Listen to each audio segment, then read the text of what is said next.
Hello friends, स्वागत है आप सभी का हमारे इस यूट्यूब चैनल हिंदी साहित्य बाय पूजा पांडे में। देखिए फ्रेंड्स, ये सच है कि समय कम है, लेकिन ये अच्छी बात है कि अभी भी समय है। तो आप लोग अपनी परीक्षा की तैयारी को जारी रखिए। उम्मीद है आप लोग अपनी परीक्षा की तैयारी अच्छे से कर भी रहे होंगे। पिछली वीडियो में हम लोगों ने महाभारत कथा का पार्ट 1 देखा था, जिसमें हमने द्रौपदी स्वयंवर में यहाँ तक देख लिया था कि स्वयंवर के लिए सभी राजा लोग उपस्थित होते हैं। आज के इस वीडियो में हम लोग उसके आगे देखेंगे और इसके बाद एक और पार्ट इसका आएगा, पार्ट 3, जो कि महाभारत का अंतिम भाग होगा। उसको हम लोग अगले वीडियो में देखेंगे। आज के इस वीडियो में हम लोग देखते हैं पार्ट 2। फ्रेंड्स देखिए, इसमें कुछ भी छोड़ने लायक नहीं है, क्योंकि हो सकता है हमने पूरी महाभारत तो पढ़ ली, लेकिन अगर हमने थोड़ा सा भी छोड़ा तो क्या पता परीक्षा में वही पंक्तियाँ देकर पूछ लिया जाए कि यह किसका कथन है या फिर यह पात्र किससे संबंधित है, तो हमारे पढ़ने के बावजूद भी प्रश्न गलत हो जाएगा। तो इसलिए हमें ज़रूरी है कि हम शुरू से लेकर अंत तक सभी चीज़ों को ध्यानपूर्वक पढ़ें और समझें, ताकि परीक्षा में हमारे एक भी प्रश्न गलत न हो। आप सभी अच्छे से जानते हैं कि इस परीक्षा में आपके लिए एक एक अंक कितना मायने रखते हैं। तो चलिए देखते हैं द्रौपदी स्वयंवर के आगे की कथा। शिशुपाल, जरासंध, शल्य व दुर्योधन जैसे पराक्रमी राजकुमार तक असफल हो गए। जब कर्ण की बारी आई तो सभा में एक लहर सी दौड़ गई। सबने सोचा अंग नरेश जरूर सफल हो जाएंगे। कर्ण ने धनुष उठाकर खड़ा कर दिया और तान कर प्रत्यंचा भी चढ़ानी शुरू की। डोरी के चढ़ाने में अभी बाल भर की ही कसर रह गई थी कि इतने में धनुष का डंडा उसके हाथ से छूट गया और उछलकर उसके मुंह पर लगा। अपनी चोट सहलाता हुआ कर्ण अपनी जगह पर जा बैठा। इतने में उपस्थित ब्राह्मणों के बीच से एक तरुण उठ खड़ा हुआ। ब्राह्मणों की मंडली में ब्राह्मण वेशधारी अर्जुन को यूं खड़ा होते देखकर सभा में बड़ी हलचल मच गई। लोगों में तरह तरह की चर्चा होने लगी। तब अर्जुन ने धनुष हाथ में लिया और उस पर डोरी चढ़ा दी। उसने धनुष पर तीर चढ़ाया और आश्चर्यचकित लोगों को मुस्कुराते हुए देखा। लोग उसे देख रहे थे। उसने और देरी न करके तुरंत एक के बाद एक 5 बार उस घूमते हुए चक्र में मारे और हजारों लोगों के देखते देखते निशाना टूटकर नीचे गिर पड़ा। सभा में कोलाहल मच गया, बाजे बज उठे। उस समय राजकुमारी द्रौपदी की शोभा कुछ अनूठी हो गई। वह आगे बढ़ी और सकुचाते हुए लेकिन प्रसन्नतापूर्वक ब्राह्मण वेश में खड़े अर्जुन को वरमाला पहना दी। माता को यह समाचार सुनाने के लिए युधिष्ठिर, नकुल और सहदेव तीनों भाई मंडप से उठकर चले गए, परंतु भीम नहीं गया। उसे भय था कि निराश राजकुमार कहीं अर्जुन को कुछ कर न बैठें। भीमसेन का अनुमान ठीक ही निकला। राजकुमारों में बड़ी हलचल मच गई। उन्होंने शोर मचाया। राजकुमारों का जोश बढ़ता गया। ऐसा प्रतीत हुआ कि भारी विप्लव मच जाएगा। यह हाल देखकर श्री कृष्ण, बलराम और कुछ राजा विप्लव मचाने वाले राजकुमारों को समझाने लगे। वे समझाते रहे और इस बीच भीम और अर्जुन द्रौपदी को साथ लेकर कुम्हार की कुटिया की ओर चल दिए। जब भीम और अर्जुन द्रौपदी को साथ लेकर सभा से जाने लगे तो द्रुपद का पुत्र धृष्टद्युम्न चुपके से उनके पीछे हो लिया। कुम्हार की कुटिया में उसने जो देखा उससे उसके आश्चर्य की सीमा न रही। वह तुरंत लौट आया और अपने पिता से बोला, पिताजी, मुझे तो ऐसा लगता है कि ये लोग कहीं पांडव न हों। बहन द्रौपदी उस युवक की मृगछाला पकड़े जब जाने लगी तो मैं भी उनके पीछे हो लिया। वे एक कुम्हार की झोपड़ी में जा पहुँचे। वहाँ अग्निशिखा की भांति एक तेजस्वी देवी बैठी हुई थी। वहाँ जो बातें हुई उनसे मुझे विश्वास हो गया कि वह कुंती देवी ही होनी चाहिए। तब राजा द्रुपद के बुलावा भेजने पर पांचों भाई माता कुंती और द्रौपदी को साथ लेकर राजभवन पहुँचे। युधिष्ठिर ने राजा को अपना सही परिचय दे दिया। यह जानकर कि ये पांडव हैं, राजा द्रुपद फूले न समाये। उनकी इच्छा पूरी हुई। महाबली अर्जुन मेरी बेटी के पति हो गए हैं तो फिर द्रोणाचार्य की शत्रुता की मुझे चिंता नहीं रही। यह विचार कर उन्होंने संतोष की सांस ली। माँ की आज्ञा और सबकी सम्मति से द्रौपदी के साथ पांचों पांडवों का विवाह हो गया। अगला पाठ है इंद्रप्रस्थ। द्रौपदी के स्वयंवर में जो कुछ हुआ था उसकी खबर जब हस्तिनापुर पहुंची तो विदुर बड़े खुश हुए। धृतराष्ट्र के पास दौड़े गए और बोले, पांडव अभी जीवित हैं। राजा द्रुपद की कन्या को स्वयंवर में अर्जुन ने प्राप्त किया है। पांचों भाइयों ने विधि पूर्वक द्रौपदी के साथ ब्याह कर लिया है और कुंती के साथ वे सब द्रुपद के यहाँ कुशल से हैं। यह सुनकर धृतराष्ट्र हर्ष प्रकट करते हुए बोले, भाई विदुर, तुम्हारी बातों से मुझे असीम आनंद हो रहा है। राजा द्रुपद की बेटी हमारी बहू बन गई है, यह बड़ा ही अच्छा हुआ। उधर दुर्योधन को जब मालूम हुआ कि पांडवों ने लाख के घर की भीषण आग से किसी तरह बचकर और 1 बरस तक कहीं छिपे रहने के बाद अब पराक्रमी पांचाल राजकन्या से ब्याह कर लिया है और अब वे पहले से भी अधिक शक्तिशाली बन गए हैं, तो उनके प्रति उसके मन में ईर्ष्या की आग और अधिक प्रबल हो उठी। दबा हुआ बैर फिर से जाग उठा। दुर्योधन और दुशासन ने शकुनी को अपना दुखड़ा सुनाया। मामा, अब क्या करें? अब तो द्रुपद कुमार धृष्टद्युम्न और शिखंडी भी उनके साथी बन गए हैं। उसके बाद कर्ण और दुर्योधन धृतराष्ट्र के पास गए और एकांत में उनसे दुर्योधन ने कहा, पिताजी, जल्दी ही हम ऐसा कोई उपाय करें जिससे हम सदा के लिए निश्चिंत हो सकें। धृतराष्ट्र ने कहा, बेटा, तुम बिल्कुल ठीक कहते हो, तुम ही बताओ अब क्या करना चाहिए। दुर्योधन ने कहा, तो फिर हमें कोई ऐसा उपाय करना चाहिए जिससे पांडव यहाँ आए ही नहीं, क्योंकि यदि वे इधर आए तो जरूर राज्य पर भी अपना अधिकार जमाना चाहेंगे। इस पर कर्ण को हंसी आ गई। उसने कहा, दुर्योधन, अब 1 साल बाहर रहने और दुनिया देख लेने से उन्हें काफ़ी अनुभव प्राप्त हो चुका है। एक शक्ति संपन्न राजा के यहाँ उन्होंने शरण ली है, तिस पर उनके प्रति तुम्हारा बैरभाव उनसे छिपा नहीं है। इसलिए छल प्रपंच से अब काम नहीं बनेगा। आपस में फूट डालकर भी उनको हराना संभव नहीं। राजा द्रुपद धन के प्रलोभन में पड़ने वाले व्यक्ति भी नहीं है। लालच देकर उनको अपने पक्ष में करने का विचार बेकार है। पांडवों का साथ वे कभी नहीं छोड़ेंगे। द्रौपदी के मन में पांडवों के प्रति घृणा पैदा हो ही नहीं सकती। ऐसे विचार की ओर ध्यान देना भी ठीक नहीं है। हमारे पास केवल एक ही उपाय रह गया है और वह यह है कि पांडवों की ताकत बढ़ने से पहले उन पर हमला कर दिया जाए। कर्ण तथा अपने बेटों की परस्पर विरोधी बातें सुनकर धृतराष्ट्र इस बारे में कोई निर्णय नहीं ले सके। वे पितामह भीष्म तथा आचार्य द्रोण को बुलाकर उनसे सलाह मशविरा करने लगे। पांडु पुत्रों के जीवित रहने की खबर पाकर पितामह भीष्म के मन में भी आनंद की लहरें उठ रही थी। भीष्म ने कहा, बेटा, वीर पांडवों के साथ संधि करके आधा राज्य उन्हें दे देना ही उचित है। आचार्य द्रोण ने भी यही सलाह दी। अंग नरेश कर्ण भी इस अवसर पर धृतराष्ट्र के दरबार में उपस्थित था। पांडवों को आधा राज्य देने की सलाह उसे बिल्कुल अच्छी न लगी। दुर्योधन के प्रति कर्ण के हृदय में अपार स्नेह था।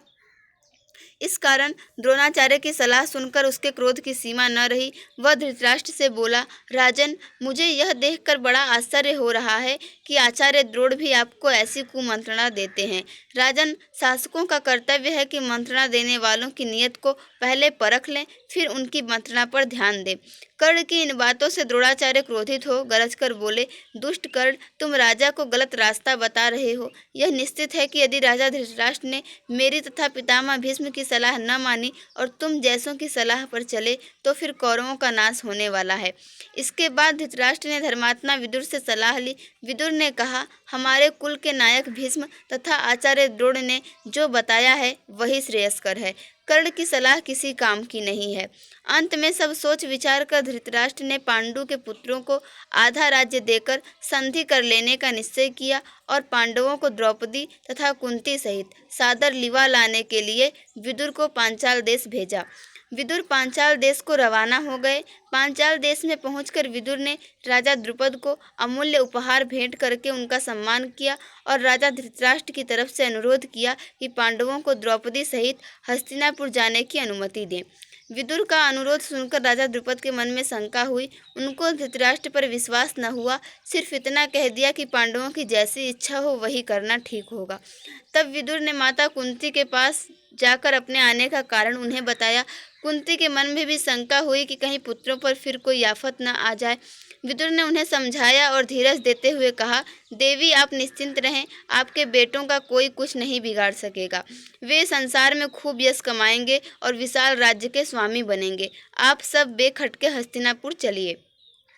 आखिर द्रुपद राजा ने भी अनुमति दे दी और विदुर के साथ कुंती और द्रौपदी समेत पांडव हस्तिनापुर को रवाना हो गए। उधर हस्तिनापुर में पांडवों के स्वागत की बड़ी धूमधाम से तैयारियां होने लगी। जैसा कि पहले ही निश्चय हो चुका था, युधिष्ठिर का यथाविधि राज्याभिषेक हुआ और आधा राज्य पांडवों के अधीन किया गया। राज्याभिषेक के उपरांत युधिष्ठिर को आशीर्वाद देते हुए धृतराष्ट्र ने कहा, बेटा युधिष्ठिर, मेरे अपने बेटे बड़े दुरात्मा हैं। एक साथ रहने से संभव है कि तुम लोगों के बीच वैर बढ़े। इस कारण मेरी सलाह है कि तुम खांडव प्रस्थ को अपनी राजधानी बना लेना और वहीं से राज करना। खांडव प्रस्थ वह नगरी है जो पुरु, नहुस एवं ययाति जैसे हमारे प्रतापी पूर्वजों की राजधानी रही है। हमारे वंश की पुरानी राजधानी खांडव प्रस्थ को फिर से बसाने का यश और श्रेय तुम्ही को प्राप्त हो। धृतराष्ट्र के मीठे वचन मानकर पांडवों ने खांडव प्रस्थ के भग्नावशेषों पर, जो कि उस समय तक निर्जन वन बन चुका था, निपुण शिल्पकारों से एक नए नगर का निर्माण कराया। सुंदर भवनों, अभेद्य दुर्गों आदि से सुशोभित उस नगर का नाम इंद्रप्रस्थ रखा गया। इंद्रप्रस्थ की शान एवं सुंदरता ऐसी हो गई कि सारा संसार उसकी प्रशंसा करते न थकता था। अपनी राजधानी में द्रौपदी और माता कुंती के साथ पांचों पांडव 23 वर्ष तक सुखपूर्वक जीवन बिताते हुए न्यायपूर्वक राज्य करते रहे। अगला पाठ है पाठ संख्या 13, जरासंध। इंद्रप्रस्थ में प्रतापी पांडव न्यायपूर्वक प्रजा पालन कर रहे थे। युधिष्ठिर के भाइयों तथा साथियों की इच्छा हुई कि अब राजसूय यज्ञ करके सम्राट पद प्राप्त किया जाए। इस बारे में सलाह करने के लिए युधिष्ठिर ने श्री कृष्ण को संदेश भेजा। जब श्री कृष्ण को मालूम हुआ कि युधिष्ठिर उनसे मिलना चाहते हैं, तो तत्काल ही वह द्वारका से चल पड़े और इंद्रप्रस्थ पहुँचे। युधिष्ठिर ने श्री कृष्ण से कहा, मित्रों का कहना है कि मैं राजसूय यज्ञ करके सम्राट पद प्राप्त करूं, परंतु राजसूय यज्ञ तो वही कर सकता है जो सारे संसार के नरेशों का पूज्य हो और उनके द्वारा सम्मानित हो। आप ही इस विषय में मुझे सही सलाह दे सकते हैं। युधिष्ठिर की बात शांति के साथ सुनकर श्री कृष्ण बोले, मगध देश के राजा जरासंध ने सब राजाओं को जीतकर उन्हें अपने अधीन कर रखा है। सभी उसका लोहा मान चुके हैं और उसके नाम से डरते हैं। यहाँ तक कि शिशुपाल जैसे शक्ति संपन्न राजा भी उसकी अधीनता स्वीकार कर चुके हैं और उसकी छत्र छाया में रहना पसंद करते हैं। अतः जरासंध के रहते हुए और कौन सम्राट पद प्राप्त कर सकता है। जब महाराज उग्रसेन का नासमझ बेटा कंस जरासंध की बेटी से ब्याह करके उसका साथी बन गया था, तब मैंने और मेरे बंधुओं ने जरासंध के विरुद्ध युद्ध किया था। 3 बरस तक हम उसकी सेनाओं के साथ लड़ते रहे, पर आखिर हार गए। हमें मथुरा छोड़कर दूर पश्चिम द्वारका में जाकर नगर और दुर्ग बनाकर रहना पड़ा। आपके साम्राज्याधीश होने में दुर्योधन और कर्ण को आपत्ति न भी हो, फिर भी जरासंध से इसकी आशा रखना बेकार है। बगैर युद्ध के जरासंध इस बात को नहीं मान सकता है। जरासंध ने आज तक पराजय का नाम तक नहीं जाना है। ऐसे अजेय पराक्रमी राजा जरासंध के जीते जी आप राजसूय यज्ञ नहीं कर सकेंगे। उसने जो राजे महाराजे बंदी गृह में डाल रखे हैं, किसी न किसी उपाय से पहले उन्हें छुड़ाना होगा। जब ये हो जाएगा तभी राजसूय यज्ञ करना आपके लिए साध्य होगा। श्री कृष्ण की ये बातें सुनकर शांति प्रिय राजा युधिष्ठिर बोले, आपका कहना बिल्कुल सही है। इस विशाल संसार में कितने ही राजाओं के लिए जगह है। कितने ही नरेश अपने अपने राज्य का शासन करते हुए इसमें संतुष्ट रह सकते हैं।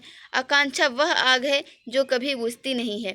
इसलिए मेरी भलाई इसी में दिखती है कि साम्राज्याधीश बनने का विचार छोड़ दूं और जो है उसी को लेकर संतुष्ट रहूं। युधिष्ठिर की यह विनयशीलता भीमसेन को अच्छी न लगी। उसने कहा, श्री कृष्ण की नीति कुशलता, मेरा शारीरिक बल और अर्जुन का शौर्य एक साथ मिल जाने पर कौन सा ऐसा काम है जो हम नहीं कर सकते। यदि हम तीनों एक साथ चल पड़े तो जरासंध की शक्ति को चूर करके ही लौटेंगे। आप इस बात की शंका न करें। यह सुनकर श्री कृष्ण ने कहा, यदि भीम और अर्जुन सहमत हों तो हम तीनों एक साथ जाकर उस अन्याय की जेल में पड़े हुए निर्दोष राजाओं को छुड़ा सकेंगे। परंतु युधिष्ठिर को यह बात न जची। उन्होंने कहा, मैं तो कहूँगा कि जिस कार्य में प्राणों पर बन आने की संभावना हो, उसके विचार तक को छोड़ देना ही अच्छा होगा। यह सुनकर वीर अर्जुन बोल उठा, यदि हम यशस्वी भरतवंश की संतान होकर भी कोई साहस का काम न करें तो धिक्कार है हमें और हमारे जीवन को। जिस काम को करने की हम में सामर्थ्य है, भाई युधिष्ठिर क्यों समझते हैं कि उसे हम न कर सकेंगे। श्री कृष्ण अर्जुन की इन बातों से मुग्ध हो गए। बोले, धन्य हो अर्जुन, कुंती के लाल अर्जुन से मुझे यही आशा थी।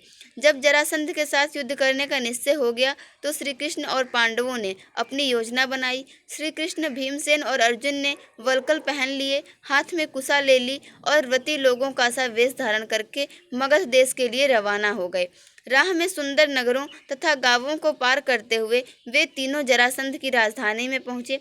जरासंध ने कुलीन अतिथि समझकर उनका बड़े आदर के साथ स्वागत किया।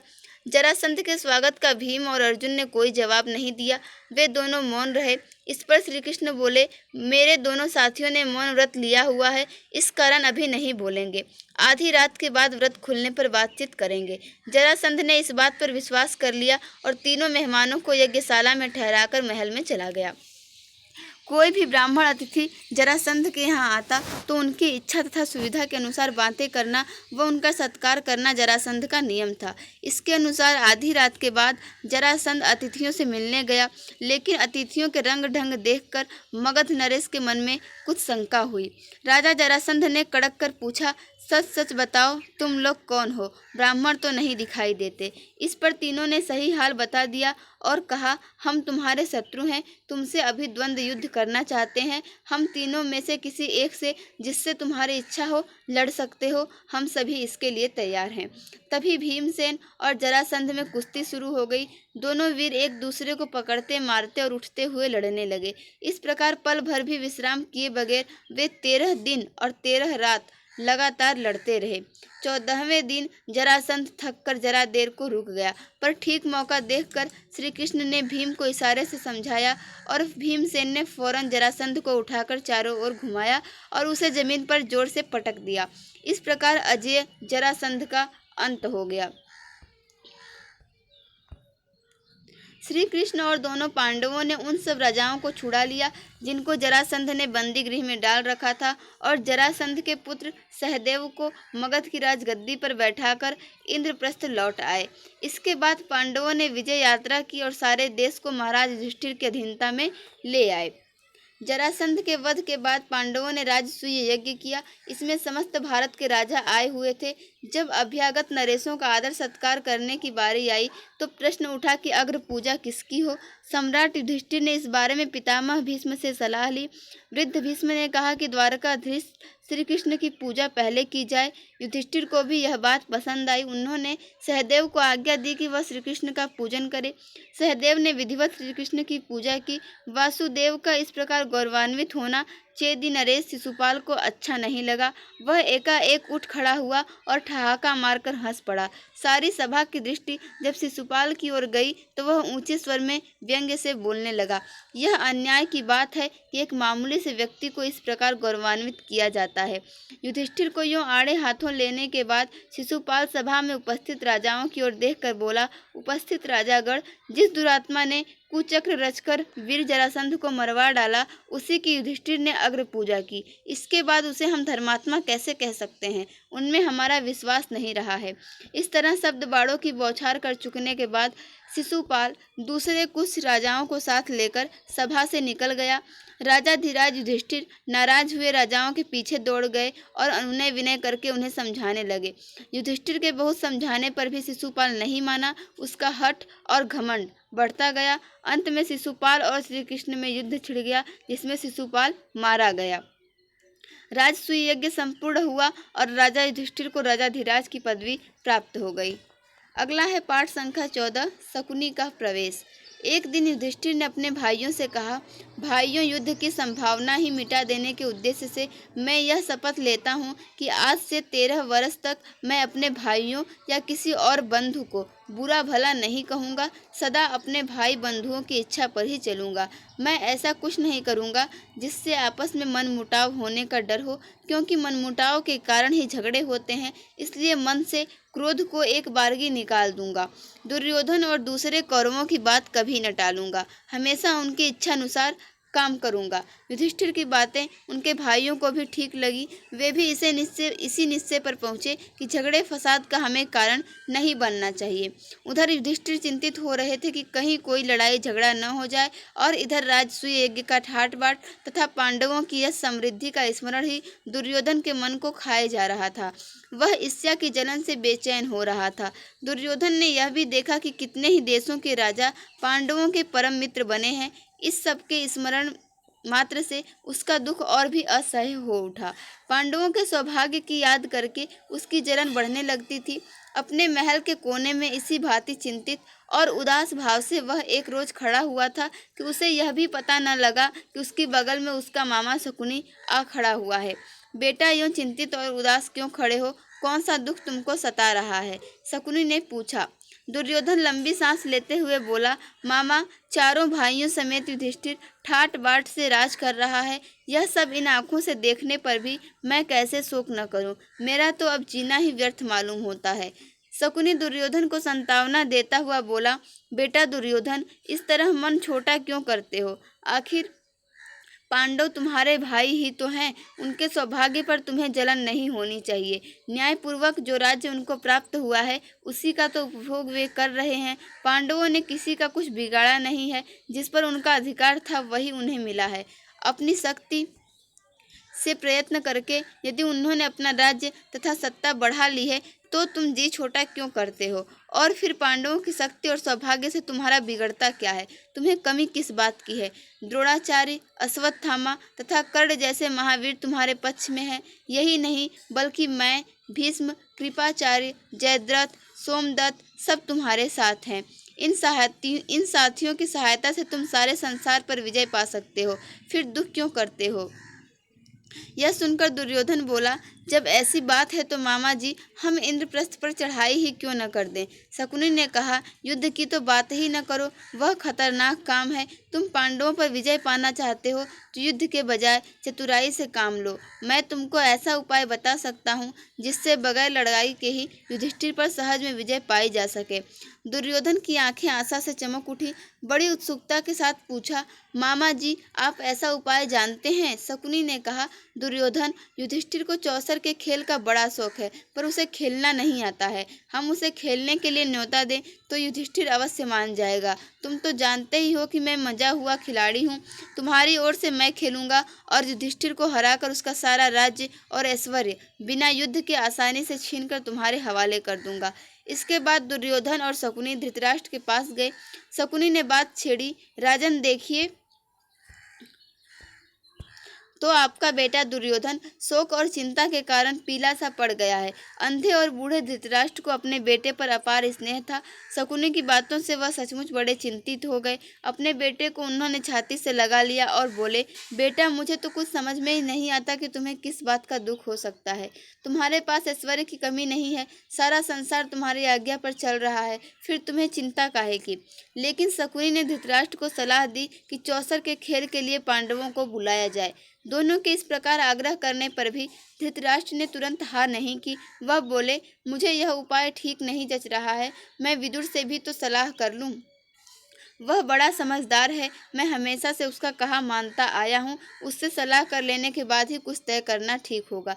पर दुर्योधन को विदुर से सलाह लेने की बात पसंद नहीं आई। धृतराष्ट्र बोले, जुए का खेल बैर विरोध की जड़ होता है। इसलिए बेटा, मेरी तो यह राय है कि तुम्हारा यह विचार ठीक नहीं है, इसे छोड़ दो। दुर्योधन अपने हठ पर दृढ़ रहता हुआ बोला, चौसर का खेल कोई हमने तो इजाद किया नहीं है। यह तो हमारे पूर्वजों का ही चलाया हुआ है। दुर्योधन के इस तरह आग्रह करने पर आखिर धृतराष्ट्र ने घुटने टेक दिए। बेटे का आग्रह मानकर धृतराष्ट्र ने चौसर खेलने की अनुमति दे दी और सभा मंडप बनाने की भी आज्ञा दे दी। परंतु विदुर से भी उन्होंने इस बारे में गुपचुप सलाह की। विदुर बोले, राजन, सारे वंश का इससे नाश हो जाएगा। इसके कारण हमारे कुल के लोगों में आपसी मनमुटाव और झगड़े फसाद होंगे। इसकी भारी विपदा हम पर आएगी। धृतराष्ट्र ने कहा, भाई विदुर, मुझे खेल का भय नहीं है, लेकिन हम क्या कर सकते हैं? सो तुम ही युधिष्ठिर के पास जाओ और उसे मेरी तरफ से खेल के लिए न्योता देकर बुला लाओ। अपने बेटे पर उनका असीम स्नेह उनकी कमजोरी थी और यही कारण था कि उन्होंने बेटे की बात मान ली। अगला पाठ है पाठ संख्या 15, चौसर का खेल व द्रौपदी की व्यथा। धृतराष्ट्र की बात मानकर विदुर पांडवों के पास आए। उनको देखकर महाराज युधिष्ठिर उठे और उनका यथोचित स्वागत सत्कार किया। विदुर आसन पर बैठते हुए शांति से बोले, हस्तिनापुर में खेल के लिए एक सभा मंडप बनाया गया है, जो तुम्हारे मंडप के समान ही सुंदर है। राजा धृतराष्ट्र की ओर से उसे देखने चलने के लिए मैं तुम लोगों को न्योता देने आया हूँ। राजा धृतराष्ट्र की इच्छा है कि तुम सब भाइयों सहित वहां आओ, उस मंडप को देखो और 2 हाथ चौसर भी खेल जाओ। युधिष्ठिर ने कहा, चाचा जी, चौसर का खेल अच्छा नहीं है, उससे आपस में झगड़े पैदा होते हैं। समझदार लोग उसे पसंद नहीं करते हैं, लेकिन इस मामले में हम तो आप ही के आदेशानुसार चलने वाले हैं। आपकी सलाह क्या है? विदुर बोले, यह तो किसी से छिपा नहीं है कि चौसर का खेल सारे अनर्थ की जड़ होता है। मैंने तो भरसक कोशिश की थी कि इसे न होने दूं, किंतु राजा ने आज्ञा दी है कि तुम्हें खेल के लिए न्योता दे ही आऊं, इसलिए आना पड़ा। अब तुम्हारी जो इच्छा हो करो। राजवंशों की रीति के अनुसार किसी को भी खेल के लिए बुलावा मिल जाने पर उसे अस्वीकार नहीं किया जा सकता था। इसके अलावा युधिष्ठिर को डर था कि कहीं खेल में न जाने को ही धृतराष्ट्र अपना अपमान न समझ ले और यही बात कहीं लड़ाई का कारण न बन जाए। इन्हीं सब विचारों से प्रेरित होकर समझदार युधिष्ठिर ने न्योता स्वीकार कर लिया। यद्यपि विदुर ने उन्हें चेता दिया था। युधिष्ठिर अपने परिवार के साथ हस्तिनापुर पहुंच गए। नगर के पास ही उनके लिए एक सुंदर विश्राम गृह बना था। वहां ठहरकर उन्होंने आराम किया। अगले दिन सुबह नहा धोकर सभा मंडप में जा पहुंचे। कुशल समाचार पूछने के बाद शकुनी ने कहा, युधिष्ठिर, खेल के लिए चौपड़ बिछा हुआ है, चलिए 2 हाथ खेल लें। युधिष्ठिर बोले, राजन, यह खेल ठीक नहीं है। बाजी जीत लेना साहस का काम नहीं है। जुआ खेलना धोखा देने के समान है। आप तो यह सब बातें जानते ही हैं। वह बोला, आप भी क्या कहते हैं महाराज, यह भी कोई धोखे की बात है? हाँ, यह कहिए कि आपको हार जाने का डर लग रहा है। युधिष्ठिर कुछ गर्म होकर बोले, राजन, ऐसी बात नहीं है। अगर मुझे खेलने को कहा गया तो मैं ना नहीं करूँगा। आप कहते हैं तो मैं तैयार हूँ। मेरे साथ खेलेगा कौन? दुर्योधन तुरंत बोल उठा, मेरी जगह खेलेंगे तो मामा शकुनी, किंतु दाव लगाने के लिए जो रत्न धन आदि चाहिए वह मैं दूंगा। युधिष्ठिर बोले, मेरी राय यह है कि किसी एक की जगह दूसरे को नहीं खेलना चाहिए। यह खेल के साधारण नियमों के विरुद्ध है। अच्छा, तो अब दूसरा बहाना बना लिया, शकुनी ने हंसते हुए कहा। युधिष्ठिर ने कहा, ठीक है, कोई बात नहीं, मैं खेलूंगा। और खेल शुरू हुआ। सारा मंडप दर्शकों से खचाखच भरा हुआ था। द्रोण, भीष्म, कृपा, विदुर, धृतराष्ट्र जैसे वयोवृद्ध भी उपस्थित थे। वे उसे रोक नहीं सके थे। उनके चेहरों पर उदासी छाई हुई थी। अन्य कौरव राजकुमार बड़े चाव से खेल को देख रहे थे। पहले रत्नों की बाजी लगी, फिर सोने चांदी के खजानों की, उसके बाद रथों और घोड़ों की। तीनों दाम युधिष्ठिर हार गए। शकुनी का पासा मानो उसके इशारों पर चलता था। खेल में युधिष्ठिर बारी बारी से अपनी गायें, भेड़, बकरियां, दास दासी, रथ, घोड़े, सेना, देश की प्रजा सब खो बैठे। भाइयों के शरीर पर जो आभूषण और वस्त्र थे उनको भी बाजी पर लगा दिया और हार गए। और कुछ बाकी है? शकुनी ने पूछा। यह सांवले रंग का सुंदर युवक मेरा भाई नकुल खड़ा है, वह भी मेरा ही धन है, इसकी बाजी लगाता हूँ, चलो, युधिष्ठिर ने जोश के साथ कहा। शकुनी ने कहा, अच्छा, तो यह बात है तो यह लीजिए, आपका प्यारा राजकुमार अब हमारा हो गया। कहते कहते शकुनी ने पासा फेंका और बाजी मार ली। युधिष्ठिर ने कहा, यह मेरा भाई सहदेव, जिसने सारी विद्याओं का पार पा लिया है, इसकी बाजी लगाना उचित तो नहीं है, फिर भी लगाता हूँ, चलो देखा जाएगा। यह चला और वह जीता। कहते हुए शकुनी ने पासा फेंका। सहदेव को भी युधिष्ठिर गवा बैठे। अब दुरात्मा शकुनी को आशंका हुई कि कहीं युधिष्ठिर खेल न बंद कर दे। बोला, युधिष्ठिर, शायद आपकी निगाह में भीमसेन और अर्जुन माद्री के बेटों से ज़्यादा मूल्यवान है, सो उनको बाजी पर आप लगाएंगे नहीं। युधिष्ठिर ने कहा, मूर्ख शकुनी, तुम्हारी चाल यह मालूम होती है कि हम भाइयों में आपस में फूट पड़ जाए, सो तुम क्या जानो कि हम पांचों भाइयों के संबंध क्या हैं। पराक्रम में जिसका कोई सानी नहीं है, उस अपने भाई अर्जुन को मैं दांव पर लगाता हूँ, चलो। शकुनी यही तो चाहता था, तो यह चला। कहते हुए पासा फेंका और अर्जुन भी हाथ से निकल गया। असीम दुर्दैव मानो युधिष्ठिर को बेबस कर रहा था और उन्हें पतन की ओर बलपूर्वक लिए जा रहा था। वह बोले, राजन, शारीरिक बल में संसार भर में जिसका कोई जोड़ीदार नहीं है, अपने उस भाई को मैं दांव पर लगाता हूँ। यह कहते कहते युधिष्ठिर भीमसेन से भी हाथ धो बैठे। दुष्टात्मा शकुनी ने तब भी नहीं छोड़ा। पूछा, और कुछ? युधिष्ठिर ने कहा, यदि इस बार तुम जीत गए तो मैं खुद तुम्हारे अधीन हो जाऊंगा। लो यह जीता। कहते हुए शकुनी ने पासा फेंका और यह बाजी भी ले गया। इस पर शकुनी सभा के बीच उठ खड़ा हुआ और पांचों पांडवों को एक एक करके पुकारा और घोषणा की कि वे अब उसके गुलाम हो चुके हैं। शकुनी को दाद देने वालों के हर्षनाद से और पांडवों की इस दुर्दशा पर तरस खाने वालों के हाहाकार से सारा सभा मंडप गूंज उठा।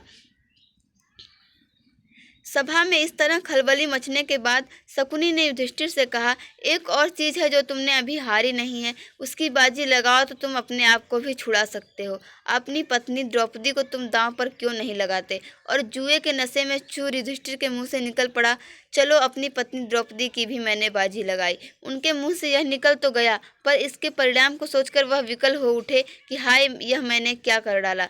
युधिष्ठिर की इस बात पर सारी सभा में एकदम हाहाकार मच गया। जहाँ वृद्ध लोग बैठे थे उधर से धिक्कार की आवाजें आने लगी। लोग बोले, छी छी, कैसा घोर पाप है। कुछ ने आंसू बहाए और कुछ लोग परेशानी के मारे पसीने से तरबतर हो गए। दुर्योधन और उसके भाइयों ने बड़ा शोर मचाया, पर युयुत्सु नाम का धृतराष्ट्र का एक बेटा शोक संतप्त हो उठा और ठंडी आह भरकर उसने सिर झुका लिया। शकुनी ने पासा फेंक कर कहा, यह लो, यह बाजी भी मेरी ही रही। बस फिर क्या था। दुर्योधन ने विदुर को आदेश देते हुए कहा कि आप अभी रनवास में जाएं और द्रौपदी को यहाँ ले आएं, उससे कहें कि जल्दी आए। विदुर बोले, मूर्ख, नाहक क्यों मृत्यु को न्योता देने चला है? अपनी विषम परिस्थिति का तुम्हें ज्ञान नहीं है। दुर्योधन को यूं फटकारने के बाद विदुर ने सभासदों की ओर देखकर कहा, अपने को हार चुकने के बाद युधिष्ठिर को कोई अधिकार नहीं था कि वह पांचाल राज की बेटी को दांव पर लगाएं। विदुर की बातों से दुर्योधन बौखला उठा। अपने सारथी प्रातिकामी को बुलाकर कहा, विदुर तो हमसे जलते हैं और पांडवों से डरते हैं। रनवास में जाओ और द्रौपदी को बुला लाओ। आज्ञा पाकर प्रातिकामी रनवास में गया और द्रौपदी से बोला, द्रुपद राज की पुत्री, चौसर के खेल में युधिष्ठिर आपको दांव में हार बैठे हैं। आप अब राजा दुर्योधन के अधीन हो गई हैं। राजा की आज्ञा है कि अब आपको धृतराष्ट्र के महल में दासी का काम करना है। मैं आपको ले जाने के लिए आया हूँ। सारथी ने जुए के खेल में जो कुछ हुआ था उसका सारा हाल कह सुनाया। वह प्रतिकामी से बोली, रथवान, जाकर उन हारने वाले जुए के खिलाड़ी से पूछो कि पहले वह अपने आप को हारे थे या मुझे। सारी सभा में यह प्रश्न उनसे करना और जो उत्तर मिले वह मुझे आकर बताओ, उसके बाद मुझे ले जाना। प्रतिकामी ने जाकर भरी सभा के सामने युधिष्ठिर से वही प्रश्न किया जो द्रौपदी ने उसे बताया था। इस पर दुर्योधन ने प्रतिकामी से कहा, द्रौपदी से जाकर कह दो कि वह स्वयं ही आकर अपने पति से यह प्रश्न कर ले। प्रतिकामी दोबारा रनवास में गया और द्रौपदी के आगे झुककर बड़ी नम्रता से बोला, देवी, दुर्योधन की आज्ञा है कि आप सभा में आकर स्वयं ही युधिष्ठिर से प्रश्न कर लें। द्रौपदी ने कहा, नहीं, मैं वहां नहीं जाऊंगी। अगर युधिष्ठिर जवाब नहीं देते तो सभा में जो सज्जन विद्यमान हैं उन सबको तुम मेरा प्रश्न जाकर सुनाओ और उसका उत्तर आकर मुझे बताओ। प्रतिकामी लौटकर फिर सभा में गया और सभासदों को द्रौपदी का प्रश्न सुनाया। यह सुनकर दुर्योधन झला उठा। अपने भाई दुशासन से बोला, दुशासन, यह सारथी भीमसेन से डरता मालूम होता है। तुम ही जाकर उस घमंडी औरत को ले आओ। दुरात्मा दुशासन के लिए इससे अच्छी बात और क्या हो सकती थी। उसने द्रौपदी के गुथे हुए बाल बिखेर डाले, गहने तोड़ फोड़ दिए और उसके बाल पकड़कर बलपूर्वक घसीटता हुआ सभा की ओर ले जाने लगा। द्रौपदी विकल हो उठी। द्रौपदी की ऐसी दीन अवस्था देखकर धृतराष्ट्र के एक बेटे विकर्ण को बड़ा दुख हुआ। उससे रहा नहीं गया और वह बोला, उपस्थित वीरों सुनिए, चौसर के खेल के लिए युधिष्ठिर को धोखे से बुलावा दिया गया था। वह धोखा खाकर इस जाल में फंस गए और अपनी स्त्री तक की बाजी लगा दी। यह सारा कार्य न्यायोचित नहीं है। दूसरी बात यह है कि द्रौपदी अकेले युधिष्ठिर की ही पत्नी नहीं है, बल्कि पांचों पांडवों की पत्नी है, इसलिए उसको दांव पर लगाने का अकेले युधिष्ठिर को कोई हक नहीं था। इसके अलावा खास बात यह है कि एक बार जब युधिष्ठिर खुद को ही दांव में हार गए थे तो उनको द्रौपदी की बाजी लगाने का अधिकार ही क्या था। मेरी एक और आपत्ति यह है कि शकुनी ने द्रौपदी का नाम लेकर युधिष्ठिर को उसकी बाजी लगाने के लिए उकसाया था। लोगों ने चौसर के खेल के जो नियम बना रखे हैं यह उनके बिल्कुल विरुद्ध है। इन सब बातों के आधार पर मैं इस सारे खेल के नियम विरुद्ध ठहराता हूँ। मेरी राय में द्रौपदी नियम पूर्वक नहीं जीती गई है। युवक विकर्ण के भाषण से वहां उपस्थित लोगों के विवेक पर से भ्रम का पर्दा हट गया। सभा में बड़ा कोलाहल मच गया। यह सब देखकर कर्ण उठ खड़ा हुआ और क्रुद्ध होकर बोला, विकर्ण, तुम बच्चे हो। सभा में इतने बड़े बूढ़ों के होते हुए तुम कैसे बोल पड़े? तुम्हें यहाँ बोलने और तर्क वितर्क करने का कोई अधिकार नहीं है। यह देखकर दुशासन द्रौपदी के पास गया और उसका वस्त्र पकड़कर खींचने लगा। ज्यों-ज्यों वह खींचता गया त्यों-त्यों वस्त्र भी बढ़ता गया। अंत में खींचते-खींचते दुशासन की दोनों भुजाएं थक गई। हाँफता हुआ वह थकान से चूर होकर बैठ गया। सभा के लोगों में कंपकपी सी फैल गई और धीमे स्वर में बातें होने लगी। इतने में भीमसेन उठा। उसके होंठ मारे क्रोध के फड़क रहे थे। ऊंचे स्वर में उसने यह भयानक प्रतिज्ञा की, उपस्थित सज्जनों, मैं शपथ खाकर कहता हूँ कि जब तक भरत वंश पर बट्टा लगाने वाले इस दुरात्मा दुशासन की छाती चीर न लूंगा, तब तक इस संसार को छोड़कर नहीं जाऊंगा। भीमसेन की इस प्रतिज्ञा को सुनकर उपस्थित लोगों के हृदय भय के मारे थर्रा उठे। इन सब लक्षणों से धृतराष्ट्र ने समझ लिया कि यह सब ठीक नहीं हुआ है। उन्होंने अनुभव किया कि जो कुछ हो चुका है उसका परिणाम शुभ नहीं होगा। यह उनके पुत्रों और कुल के विनाश का कारण बन जाएगा। उन्होंने परिस्थिति को संभालने के इरादे से द्रौपदी को बड़े प्रेम से अपने पास बुलाया और शांत किया तथा सांत्वना दी। उसके बाद वह युधिष्ठिर की ओर मुड़कर बोले, युधिष्ठिर, तुम तो अजात शत्रु हो, उदार हृदय के भी हो। दुर्योधन की इस कुचाल को क्षमा करो और इन बातों को मन से निकाल दो और भूल जाओ। अपना राज्य तथा संपत्ति आदि सब ले जाओ और इंद्रप्रस्थ जाकर सुखपूर्वक रहो। धृतराष्ट्र की इन मीठी बातों को सुनकर पांडवों के दिल शांत हो गए और यथोचित अभिवादन आदि के उपरांत द्रौपदी और कुंती सहित सब पांडव इंद्रप्रस्थ के लिए विदा हो गए। पांडवों के विदा हो जाने के बाद कौरवों में बड़ी हलचल मच गई। पांडवों के इस प्रकार अपने पंजे से साफ निकल जाने के कारण कौरव बड़ा क्रोध प्रदर्शन करने लगे और दुशासन तथा शकुनी के उकसाने पर दुर्योधन पुनः अपने पिता धृतराष्ट्र के सिर पर सवार हो गया और पांडवों को खेल के लिए एक बार और बुलाने को उनको राजी कर लिया। युधिष्ठिर को खेल के लिए बुलाने को फिर दूत भेजा गया। पिछली घटना के कारण दुखी होते हुए भी युधिष्ठिर को यह निमंत्रण स्वीकार करना पड़ा। युधिष्ठिर हस्तिनापुर लौटे और शकुनी के साथ फिर चौपड़ खेला। इस बार खेल में यह शर्त थी कि हारा हुआ दल अपने भाइयों के साथ 12 वर्ष तक वनवास करेगा तथा उसके उपरांत 1 वर्ष अज्ञातवास में रहेगा। यदि इस 1 वर्ष में उनका पता चल जाएगा तो उन सबको 12 वर्ष का वनवास फिर से भोगना होगा। इस बार भी युधिष्ठिर हार गए और पांडव अपने किए वादे के अनुसार वन में चले गए। पाठ संख्या 16 है, धृतराष्ट्र की चिंता। जब द्रौपदी को साथ लेकर पांडव वन की ओर जाने लगे थे तो धृतराष्ट्र ने विदुर को बुला भेजा और पूछा, विदुर, पांडु के बेटे और द्रौपदी कैसे जा रहे हैं? मैं कुछ देख नहीं सकता हूँ, तुम ही बताओ कैसे जा रहे हैं वे। विदुर ने कहा, कुंती पुत्र युधिष्ठिर कपड़े से चेहरा ढककर जा रहे हैं। भीमसेन अपनी दोनों भुजाओं को निहारता, अर्जुन हाथ में कुछ बालू लिए उसे बिखेरता, नकुल और सहदेव सारे शरीर पर धूल रमाए हुए क्रमशः युधिष्ठिर के पीछे पीछे जा रहे हैं। द्रौपदी ने बिखरे हुए केसों से सारा मुख ढक लिया है और आंसू बहाती हुई युधिष्ठिर का अनुसरण कर रही है। यह सुनकर धृतराष्ट्र की आशंका और चिंता पहले से भी अधिक प्रबल हो उठी। विदुर बार बार धृतराष्ट्र से आग्रह करते थे कि आप पांडवों के साथ संधि कर लें। विदुर अक्सर इसी बात धृतराष्ट्र को उपदेश दिया करते थे। विदुर की बुद्धिमत्ता का धृतराष्ट्र पर भारी प्रभाव था, इसलिए शुरू में वह विदुर की बातें सुन लिया करते थे, परंतु बार बार विदुर की ऐसी ही बातें सुनते सुनते वह ऊब गए। एक दिन विदुर ने फिर वही बात छेड़ी तो धृतराष्ट्र झुंझला कर बोले, विदुर, मुझे अब तुम्हारी सलाह की जरूरत नहीं है, अगर चाहो तो तुम भी पांडवों के पास चले जाओ। धृतराष्ट्र यह कहकर बड़े क्रोध के साथ विदुर के उत्तर की प्रतीक्षा किए बिना अंतःपुर में चले गए। विदुर ने मन में कहा कि अब इस वंश का सर्वनाश निश्चित है। उन्होंने तुरंत अपना रथ जुतवाया और उस पर चढ़कर जंगल में उस ओर तेजी से चल पड़े जहां पांडव अपने वनवास का काल व्यतीत कर रहे थे। विदुर के चले जाने पर धृतराष्ट्र और भी चिंतित हो गए। वह सोचने लगे कि मैंने यह क्या कर दिया, विदुर को भगाकर मैंने भारी भूल कर दी। यह सोचकर धृतराष्ट्र ने संजय को बुलाया और कहा, संजय, मैंने अपने प्रिय विदुर को बहुत बुरा भला कह दिया था, इससे गुस्सा होकर वह वन में चला गया है। तुम जाकर उसे किसी तरह समझा बुझाकर मेरे पास वापस ले आओ। धृतराष्ट्र की बात मानकर संजय जंगल में पांडवों के आश्रम में जा पहुंचे। संजय ने विदुर से बड़ी नम्रता के साथ कहा, धृतराष्ट्र अपनी भूल पर पछता रहे हैं। आप यदि वापस नहीं लौटेंगे तो वह अपने प्राण छोड़ देंगे। कृपया अभी लौट चलिए। यह बात सुनकर विदुर युधिष्ठिर आदि से विदा लेकर हस्तिनापुर के लिए चल पड़े। हस्तिनापुर पहुंचकर जब धृतराष्ट्र के सामने गए तो धृतराष्ट्र ने उन्हें बड़े प्रेम से गले लगा लिया और गदगद स्वर में बोले, निर्दोष विदुर, मैं उतावली में जो बुरा भला कह बैठा उसका बुरा मत मानना और मुझे क्षमा कर देना। इसी तरह एक बार महर्षि मैत्रेय धृतराष्ट्र के दरबार में पधारे। राजा ने उनका समुचित आदर सत्कार करके प्रसन्न किया। फिर महर्षि से हाथ जोड़कर पूछा, कुरु जंगल के वन में आपने मेरे प्यारे पुत्र वीर पांडवों को तो देखा होगा, वे कुशल से तो हैं। महर्षि मैत्रेय ने कहा, राजन, काम्यक वन में संयोग से युधिष्ठिर से मेरी भेंट हो गई थी। वन के दूसरे ऋषि मुनि भी उनसे मिलने उनके आश्रम में आए थे। हस्तिनापुर में जो कुछ हुआ था उसका सारा हाल उन्होंने मुझे बताया था। यही कारण है कि मैं आपके यहाँ आया हूँ। आपके और भीष्म के रहते ऐसा नहीं होना चाहिए था। इस अवसर पर दुर्योधन भी सभा में मौजूद था। मुनि ने उसकी ओर देखकर कहा, राजकुमार, तुम्हारी भलाई के लिए कहता हूँ, सुनो। पांडवों को धोखा देने का विचार छोड़ दो, उनसे वैर मोल न लो, उनके साथ संधि कर लो, इसी में तुम्हारी भलाई है। ऋषि ने यूं मीठी बातों से दुर्योधन को समझाया, पर जिद्दी व नासमझ दुर्योधन ने उसकी ओर तक देखा तक नहीं। वह कुछ बोला भी नहीं, बल्कि अपनी जांघ पर हाथ ठोकता और पैर के अंगूठे से जमीन कुरेदता मुस्कुराता हुआ खड़ा रहा।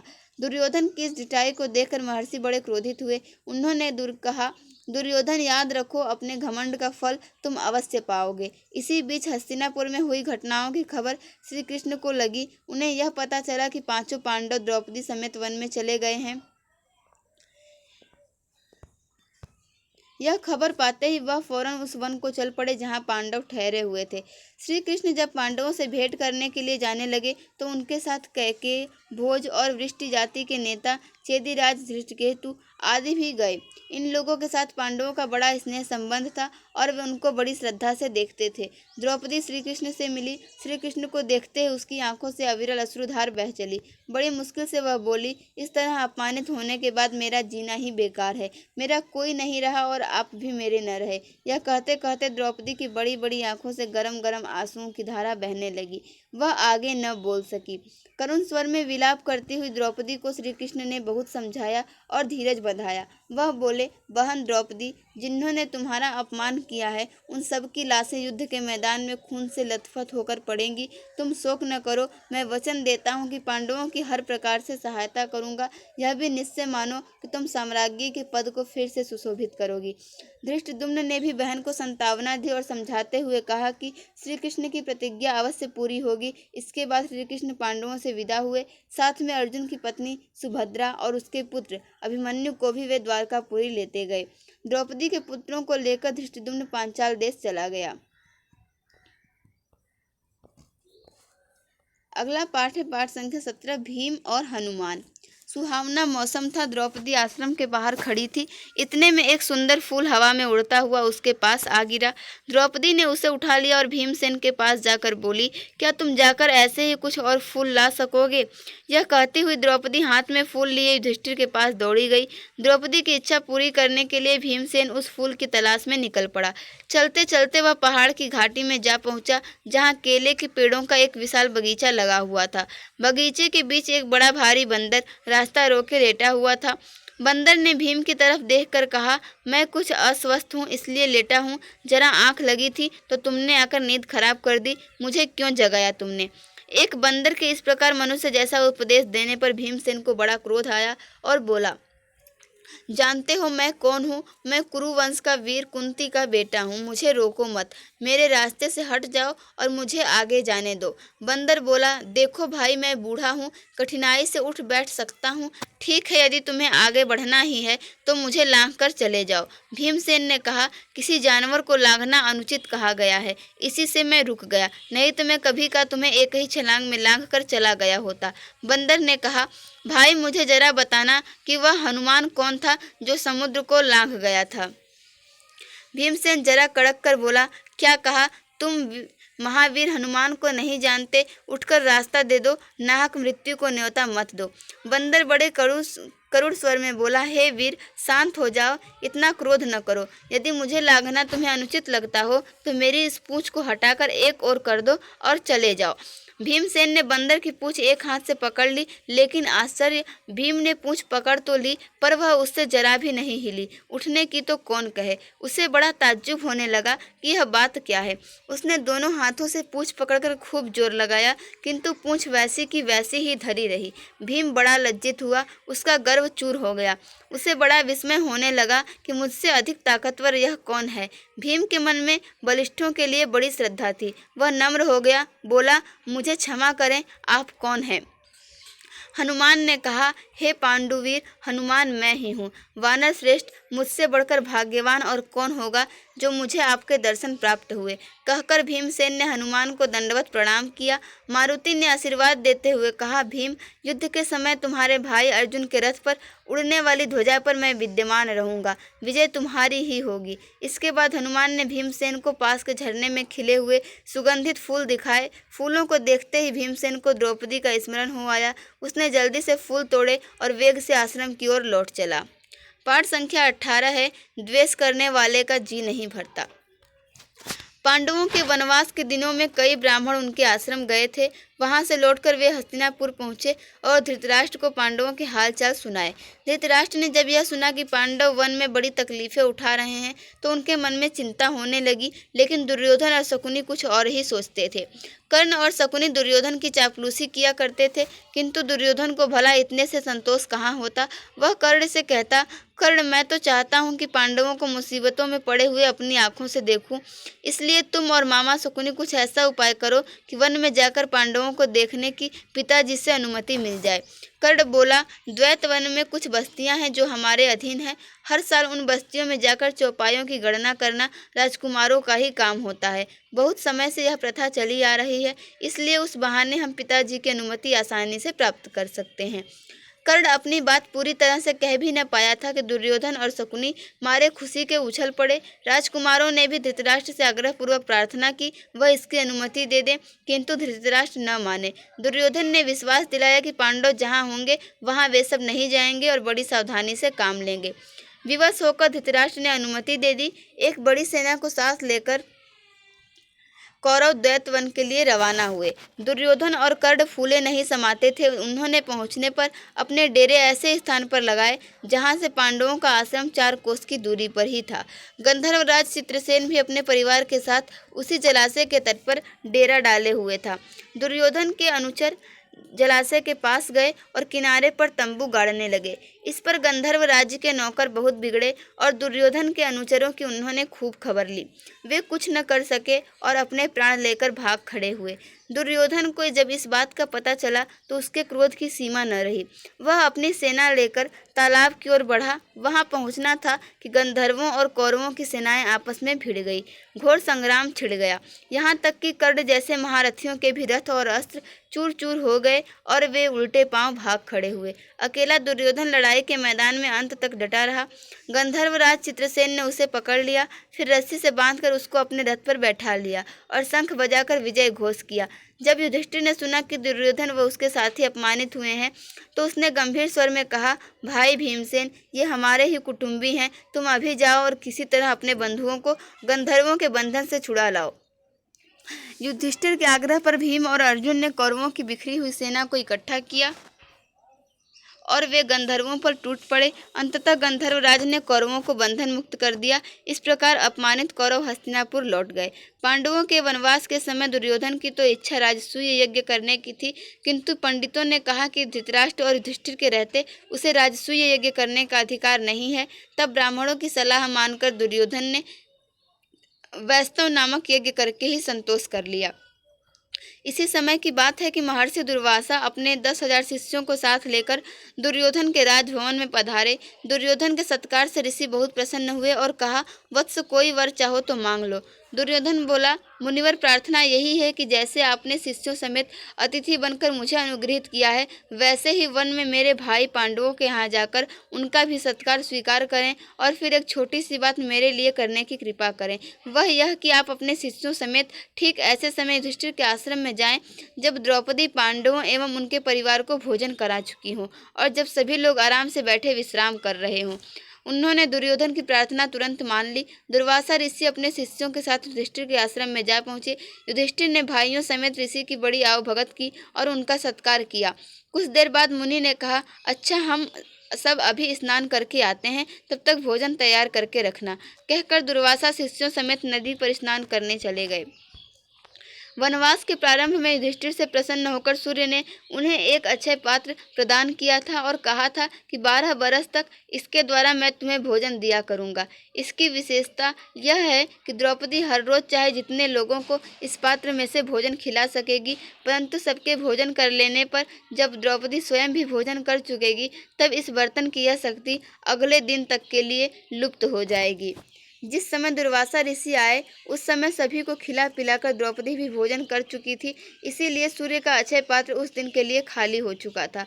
द्रौपदी बड़ी चिंतित हो उठी और कोई सहारा न पाकर उसने परमात्मा की शरण ली। इतने में श्री कृष्ण कहीं से आ गए और सीधे आश्रम के रसोई घर में जाकर द्रौपदी के सामने खड़े हो गए। बोले, बहन कृष्णा, बड़ी भूख लगी है, कुछ खाने को दो। द्रौपदी और भी दुविधा में पड़ गई। कृष्ण बोले, जरा लाओ तो अपना अक्षय पात्र, देखें कि उसमें कुछ है भी या नहीं। द्रौपदी हड़बड़ाकर बर्तन ले आई। उसके एक छोर पर अन्न का एक कड़ और साग की पत्ती लगी हुई थी। श्री कृष्ण ने उसे लेकर मुंह में डालते हुए मन में कहा, यह भोजन हो, इससे उनकी भूख मिट जाए। द्रौपदी तो यह देख कर सोचने लगी कि कैसी हूँ मैं कि मैंने ठीक से बर्तन भी नहीं धोया, इसलिए उसमें लगा हुआ अन्नकड़ और साग वासुदेव को खाना पड़ा। धिक्कार है मुझे। इस तरह द्रौपदी अपने आप को ही धिक्कार रही थी कि इतने में श्री कृष्ण ने बाहर जाकर भीमसेन को कहा, भीम, जल्दी जाकर ऋषि दुर्वासा को शिष्यों समेत भोजन के लिए बुला लाओ। भीमसेन उस स्थान पर गया जहाँ दुर्वासा ऋषि शिष्यों समेत स्नान कर रहे थे। नजदीक जाकर भीमसेन देखता क्या है कि दुर्वासा ऋषि का सारा शिष्य समुदाय स्नान करके भोजन भी कर चुका है। शिष्य दुर्वासा से कह रहे थे, गुरुदेव, युधिष्ठिर से हम व्यर्थ में कह आए कि भोजन तैयार करके रखें, हमारा पेट तो भरा हुआ है, हमसे उठा भी नहीं जाता, इस समय तो हमारी जरा भी खाने की इच्छा नहीं है। यह सुनकर दुर्वासा ने भीमसेन से कहा, हम सब तो भोजन कर चुके हैं, युधिष्ठिर से जाकर कहना कि असुविधा के लिए हमें क्षमा करें। यह कहकर ऋषि अपने शिष्यों सहित वहां से रवाना हो गए। अगला पाठ है पाठ संख्या 19, मायावी सरोवर। पांडवों के वनवास की अवधि पूरी होने को ही थी। 12 बरस समाप्त होने में कुछ ही दिन रह गए थे। उन्हीं दिनों एक निर्धन ब्राह्मण की सहायता करते हुए पांचों भाई जंगल में काफी दूर निकल आए। वे थके हुए थे, सो जरा सुस्ताने लगे। युधिष्ठिर नकुल से बोले, भैया जरा उस पेड़ पर चढ़कर तो देखो सही कि कहीं कोई जलाशय या नदी दिखलाई दे रही है। नकुल ने पेड़ पर चढ़कर देखा तो उतरकर कहा कि कुछ दूरी पर ऐसे पौधे दिखाई दे रहे हैं जो पानी के नजदीक ही उगते हैं। आसपास कुछ बगुले भी बैठे हुए हैं, वहीं कहीं आसपास पानी अवश्य होना चाहिए। युधिष्ठिर ने कहा कि जाकर देखो और पानी मिले तो ले आओ। यह सुनकर नकुल तुरंत पानी लाने चल पड़ा। कुछ दूर चलने पर अनुमान के अनुसार नकुल को एक जलाशय मिला। उसने सोचा कि पहले तो मैं अपनी प्यास बुझा लूं और फिर तरकस में पानी भरकर भाइयों के लिए ले जाऊंगा।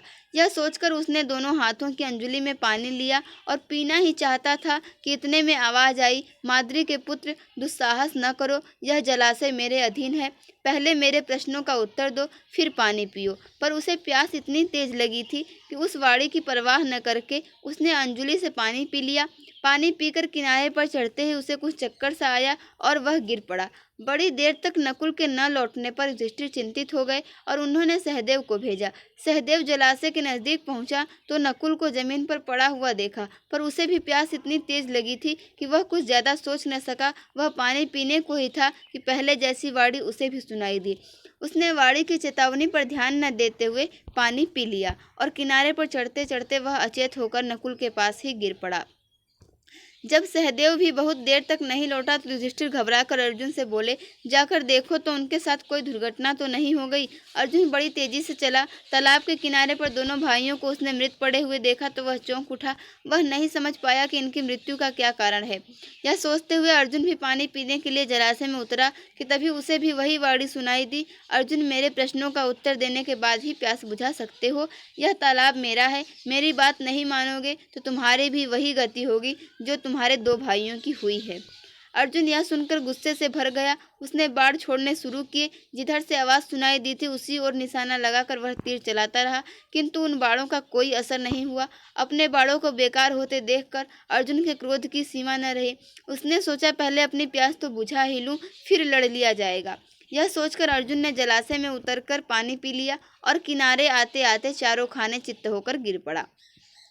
उधर बाट जोहते जोहते युधिष्ठिर बड़े व्याकुल हो उठे। भीमसेन से चिंतित स्वर में बोले, भैया भीमसेन, देखो तो अर्जुन भी नहीं लौटा, जरा तुम ही जाकर तलाश करो कि तीनों भाइयों को क्या हो गया है। युधिष्ठिर की आज्ञा मानकर भीमसेन तेजी से जलाशय की ओर बढ़ा। तालाब के किनारे पर देखा कि तीनों भाई मरे से पड़े हुए हैं। सोचा यह किसी यक्ष की करतूत मालूम होती है, जरा पानी पी लूं फिर देखता हूँ। यह सोचकर भीमसेन तालाब में उतरना ही चाहता था कि फिर वही आवाज़ आई, मुझे रोकने वाला तू कौन है। कहता हुआ भीमसेन बेधड़क तालाब में उतर गया और पानी भी पी लिया। पानी पीते ही अपने भाइयों की तरह वह भी वहीं ढेर हो गया। उधर युधिष्ठिर अकेले बैठे घबराने लगे और सोचने लगे कि बड़े आश्चर्य की बात है कि कोई भी अब तक नहीं लौटा। आखिर भाइयों को हो क्या गया? क्या कारण है कि अभी तक वे लौटे नहीं? जल की खोज में वे जंगल में इधर उधर भटक तो नहीं गए? मैं ही चलकर देखूं कि क्या बात है। पाठ संख्या 20 है यक्ष प्रश्न। युधिष्ठिर उसी विषैले तालाब के पास जा पहुंचे जिसका जल पीकर उनके चारों भाई मृत से पड़े हुए थे। यह देखकर युधिष्ठिर चौंक पड़े। असह्य शोक के कारण उनकी आंखों से आंसू बह चले। कुछ देर यूं विलाप करने के बाद युधिष्ठिर ने जरा ध्यान से भाइयों के शरीरों को देखा और अपने आप से कहने लगे, यह तो कोई माया जाल सा लगता है। आसपास जमीन पर किसी शत्रु के पांव के निशान भी तो नजर नहीं आ रहे हैं। हो सकता है कि यह भी दुर्योधन का ही कोई षड्यंत्र हो। संभव है पानी में विष मिला हो। सोचते सोचते युधिष्ठिर भी प्यास से प्रेरित होकर तालाब में उतरने लगे। इतने में वही वाणी सुनाई दी। युधिष्ठिर ने ताड़ लिया कि कोई यक्ष बोल रहा है। उन्होंने बात मान ली और बोले, आप प्रश्न कर सकते हैं। यक्ष ने कई प्रश्न किए जिनके उत्तर युधिष्ठिर ने दिए। मनुष्य का साथ कौन देता है? धैर्य ही मनुष्य का साथी होता है। फ्रेंड्स, आप लोग इन प्रश्नों को ध्यान से देखें क्योंकि इससे भी आपकी परीक्षा में प्रश्न पूछे जा सकते हैं। कौन सा शास्त्र है जिसका अध्ययन करके मनुष्य बुद्धिमान बनता है? कोई भी शास्त्र ऐसा नहीं है। महान लोगों की संगति से ही मनुष्य बुद्धिमान बनता है। भूमि से भारी चीज क्या है? संतान को कोख में धारण करने वाली माता भूमि से भी भारी होती है। आकाश से भी ऊंचा कौन है? पिता। हवा से भी तेज चलने वाला कौन है? मन। घास से भी तुच्छ कौन सी चीज होती है? चिंता। विदेश जाने वाले का कौन साथी होती है? विद्या। घर में ही रहने वाले का कौन साथी होता है? पत्नी। मरणासन वृद्ध का मित्र कौन होता है? दान, क्योंकि वही मृत्यु के बाद अकेले चलने वाले जीव के साथ साथ चलता है।